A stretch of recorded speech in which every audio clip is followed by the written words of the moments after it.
मूर्ती म्हणून गाव आहे. सगळी देशमुख कंपनी 4 नारळी सप्ते त्या गावात झालेले आहेत भगवान बाबांचे. नारळी सप्ते करणं म्हणजे चेष्टा नाही महाराज. अशा अनेक गावं आहेत. म्हणजे शेजारी नागापूर आहेत, बाणेर आहेत. बाणेर पुण्यातलं बाणेर खेडेगाव होतं. सगळी लोक त्यांच्याकडे गेली बाबाला. बाबा म्हटले अरे नको नाही यायलाच पाहिजे. मग 74 वर्ष झाले त्या परंपरेला. आळंदीच्या समाधीच्या दिवशी समाधीचा काला घेऊन बाबा निघायचे, ते बाणेरला यायचे.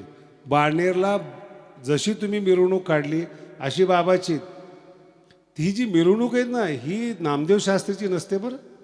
गादी तुमच्याकडे आली त्याचं प्रमाण आहे, ते व्यक्तीचं नाही. आयुष्यात तुम्ही हे डोक्यात आणू नका की तुम्ही नामदेव शास्त्रीचा सत्कार केलेला आहे.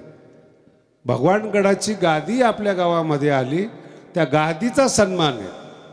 म्हणून ती पहिली परंपरा आहे. एक गाव घ्यायला येतं आणि जिथं बाबा आहे ते गाव सोडवायला जातं, याला भगवान बाबा म्हणतात. आणि त्या बाणेरमध्ये चिखलामध्ये गाडी अडकली.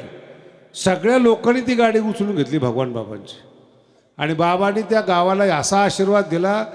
बाणेर पुण्यातलं दिवाळी साजरी करत नव्हतं महाराज. ज्या दिवशी भगवान बाबा जायचे समाधीच्या दिवशी कार्तिकीला, माहेरच्या लिकी त्या दिवशी यायच्या आणि रोडवर पंगत बसायची बाबा असताना. आज जेवढी मुलं आहेत बाणेरमध्ये तेवढे सांगतात की आमच्या आजोबांनी आमच्या वडिलांनी काय केलं. रस्त्यावर पंक्ती बसायच्या आणि 2 दिवस बाबा बाणेरला असायचे. सगळं गाव त्यांना निरोप द्यायचं. ती 74 वर्षाची परंपरा अजून चालू आहेत ना बाणेरमध्ये. म्हणून गड फार विशाल अंतकरणाचा आहे, उदार अंतकरणाचा आहे.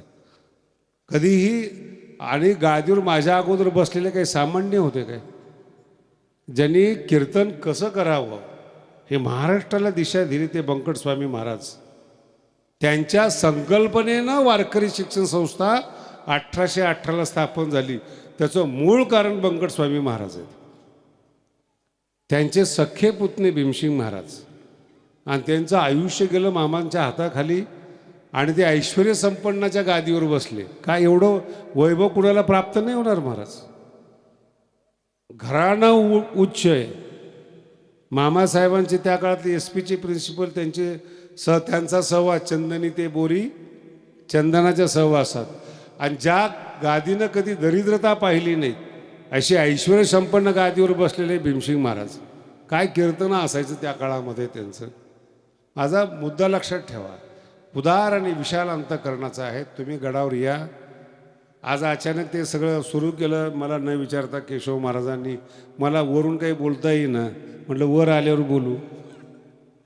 पण आपल्या सगळ्यांचं प्रेम आहे, मांडे भोजन आहेत आपल्या सगळ्याला. कीर्तन झाल्यानंतर एवढा मोठा समाज जमतो. मी येताना पोराला म्हटले मी, अरे म्हटलं तुमच्याकडे सुद्धा माणसं जमतात वाटतं ना. ते इकडची कीर्तनं मी बघितलेली आहेत. कधी कधी 50-60 माणसं असतात आणि सगळे म्हातारे माणसं कडेवर पोरं घेऊन येतात.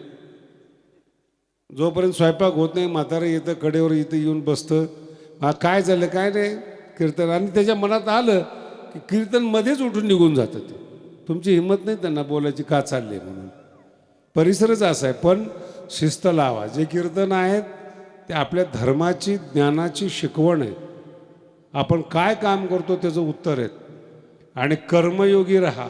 1 ताससुद्धा जीवनातला तरुण पोरांनी लक्षात ठेवा व्हायला नाही गेला पाहिजे. काही नसलं तर व्यायाम करा, पुस्तकं वाचा, मोठे व्हा. जो दैवत आहे आपलं भगवान श्रीकृष्ण ते कर्मवादी दैवत आहे. अंधश्रद्धेचं दैवत नाही. ते राजे होते भगवान कृष्ण. दैवत आहेत कर्मयोगी आहेत. 24 तास कर्म करणारे आहेत. आणि संसारात राहून हसणारं एकच व्यक्तिमत्व आहे ते म्हणजे भगवान कृष्ण आहेत. सगळी मूर्ती बघा तुम्ही, टेन्शनमध्येच आहेत सगळे देव.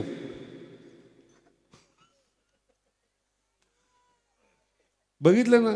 फक्त कृष्ण असा आहे देवडा चरणी वाजवितो या हास्य एवढं. भगवान बाबा आहेत ना 2 बरोबर ठेवायचे हसवण्यासाठी.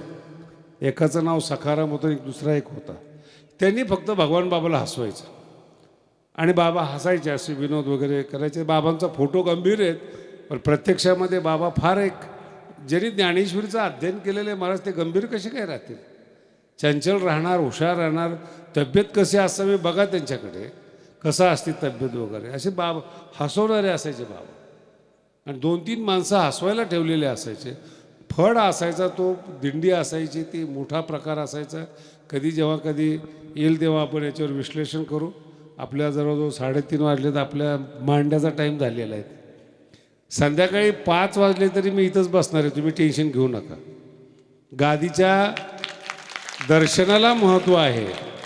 जिथं जातो आम्ही तिथं आहे ना, गादीचं पाया पडतात लोक. त्याचं महत्त्व जास्त मानलं जातं. बाबाचं कीर्तनाचं महत्त्व कमी असतं. म्हणून ज्यांना दर्शन घ्यायचं असतं, पोरं आहेत, छान मुलं आहेत, लाईन लावून एका बाजूनी या, एका बाजूने घ्या. तोपर्यंत मांडे तयार झालेले आहेत, मांड्याचं जेवण करा. मी बसलेलोच आहे, आम्ही कुठं जात नाहीत. आणि समारोप करत असताना आपल्या परिसरातले आमदार रत्नाकरजी गुट्टे यांनी भगवानगडासाठी 5 लाख रुपये जाहीर केलेले आहेत.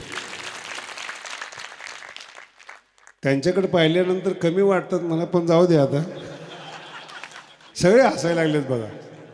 काय करणार आहे ते पैशाचं मलाही समजत नाही. काय अशा ठिकाणी द्यायची नाही तर द्यायची कुठं? नाही, मी आपल्या विनोदाचा भाग आहे. त्यांनी रत्नेश्वर मंदिर बांधलं होतं. त्यांच्या उद्घाटनाला गादीवर बसल्यानंतर मी 20 वर्षापूर्वी टोकवाडीला गेलो होतो, उद्घाटन केलं. माझा एक विनोदाचा भाग आहे. आमची जी भगवानगड आहे ना, एवढा सशक्त आहे महाराज. मी आता जाहीर केलं आहे, ज्या दगडामध्ये मंदिर होते ज्ञानोबारांचं, त्याच दगडामध्ये बाबाचं समाधी वर आणून अशी मंदिर बांधायचं. त्याला आम्ही वर्गणी करणार नाही हे मी गडावर जाहीर केलेलं आहे. कारण की ऊसतोड कामगारांनी इतकी जास्त वर्गणी दिली. माऊलीच्या मंदिरामध्ये बाबाचं मंदिरसुद्धा पूर्ण होतं. आता जी तुमची वर्गणी नाही, दोन्ही ठिकाणी दगड लागणार आहे. माऊलीच्या मंदिराला पण दगड आहे आणि भगवान बाबाच्या मंदिराला पण याच वर्गणीमधून दगड आहे. म्हणून आपण असू नाही तर नसू, आपला दगड भगवान बाबाच्या ठिकाणी पोहोचला हे आपल्या दृष्टीने महत्त्वाचं आहे महाराज.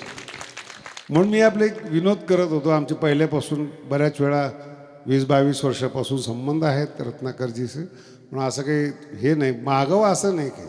पण तुमची श्रीमंती पाहिल्यानंतर असं वाटलं.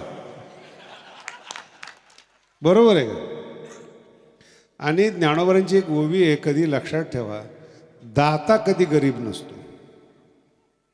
भगवंत देणाऱ्याला कधी गरीब ठेवत नाही. कारण की दाता जो आहे ना, त्या दात्यावर धर्म आधारित आहे. हा काही हिंदू धर्माचा विषय नाही आहे. सोन्याच्या मशिदी आहेत, दुबईला जा, अबुधाबीला जा, सोन्याच्या मशिदी आहेत. हे कोणी दिलेलं आहे? दान आहे ते. आणि एवढे माणसं बसलेले, त्यांनी सांगा एखाद्या मशिदीला त्यांनी पैसे मागितलेत म्हणून. घेत नाही तुमचे पैसे, ते सरकारचे घेत नाहीत. एवढा स्वाभिमान आहेत. आज लंडनमध्ये माझं 1000 मशिदी तयार झालेल्या आहेत फक्त दानावर. चर्च तयार होतात दानावर. म्हणून धर्मस्थानं जर टिकले तर आपला पुढं धर्म टिकणार आहे. धर्मस्थानं ही दिसण्यासाठी नाहीत, आपलं अस्तित्व आहे ते. कोणार्क मंदिर पाहायला लोक जातात, आपलं अस्तित्व आहे. जगात कुठली सुविधा नसताना सुद्धा एवढं भारी मंदिर बांधले, लोक अभिमान बाळगतात. दुसराचा देश काय, आपला देश बघा ना. वेरूळचं लेणं आहे आणि माऊलीने अभंगात वर्णन केलेले आहेत. आधी कळसू मग म्हणजे यांनी पर्यटन शिकवलेले आहेत. हे माऊलीत आपले की जे कलेला महत्त्व देतात, संगीताला महत्त्व देतात, शास्त्रीयतेला महत्त्व देतात. आणि ज्ञानोबारांची एक ओवी आहे, दाता जो असतो ना, तो दान देत असताना फिक्स डिपॉझिट करत असतो. ह्या ओव्या जुन्या लोकांना कळत नाही, ते आमच्यासारख्याला कळतात. वेचकपणेची संचक, खर्च करत असतानाच तो सेफ डिपॉझिट करत असतो. ही 15व्या अध्यायात ज्ञानोबारांची ओवीत. अथवा दानशीळ याज्ञिक, दानशीळ पूर्वक, वेचकपणेची संचक. वेचकपणे म्हणजे खर्च करणे, त्याच निमित्ताने तो पुण्याचा संचय करत असतो. म्हणून श्रीमंतीमध्ये जन्म घेणं, चांगल्या ठिकाणी जन्म घेणं, याला होणारा पुण्य. ज्यांनी दिलं असेल त्यांचे मी आभार मानतो. आणि फार शांततेनं आपण सगळं ऐकून घेतलं. हे खरं म्हणजे भगवानगड कळावा, बाबा कळावेत, एवढाच या बोलण्यातून उद्देश होता. निर्गुण महाराज यांच्या निमित्ताने भगवान बाबा तुमच्यापर्यंत पोचले, हे त्यांचं पुण्य आहे. भगवान बाबा की